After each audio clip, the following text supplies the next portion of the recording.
Hello বন্ধুরা, technology কতটা development হয়েছে দেখুন। এই দেখুন রেলের ট্র্যাক, আমরা যেটা সাধারণত হইতে কিন্তু জাম দেওয়ার লাগিয়া এই দেখুন ভাইব্রেটার মেশিন ইউজ করেন। এই প্রত্যেকটা ইয়ের মধ্যে দিয়া দুই সাইডে দিয়া চারটা, মানে ট্র্যাকের দুই সাইডে দুইটা এখানে চারটা ঢুকাইয়া এটার ভাইব্রেশন করিয়া পুরা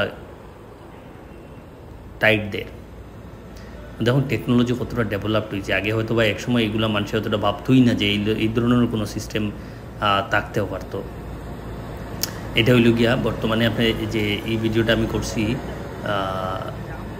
মহিষাসন করিমগঞ্জ যে রেল লাইন আছে এই রেল লাইনে হঠাৎ করে আমি সাইডে দিয়ে যাইতে আসলাম। এই মেশিনটা এত বড় একটা মেশিন রেলের ট্র্যাকের উপরে একটা কাজ করার দিকে আমারও আগ্রহ জাগলো, কি জিনিসটা ব্যাপারটা কেটা দেখি কতটা ডেভেলপ টেকনোলজি ভাবেন একবার।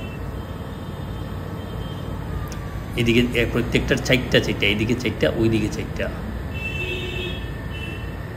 আছে। এতটা শক্ত এগুলো পুরা মানে লোহা থেকেও শক্ত মজবুত কিছু দিয়ে বানায় বোঝা যায়। এতটা জুড়ে ভাইব্রেশন করে পুরা মাটিটা খাফে, পাথর দিয়ে জ্যাম দেওয়ার ভাইব্রেশন করিয়া। এই দেখুন এই রেল লাইনটা শুনছি সম্ভবত এটা বাংলাদেশ গিয়ে ঢুকবো, এক্সটেনশন দিয়া মহিষাসন দিয়া। দেখুন আবার কতটা জবরদস্ত লাগে না জিনিসটা।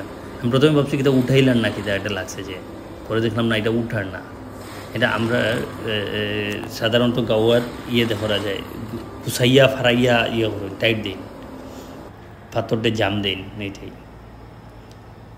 মেশিনগুলা কতটা ডেভেলপ, কতটা এক্সপার্ট টেকনোলজি। এটাই রেল লাইনের সাইডে দিয়ে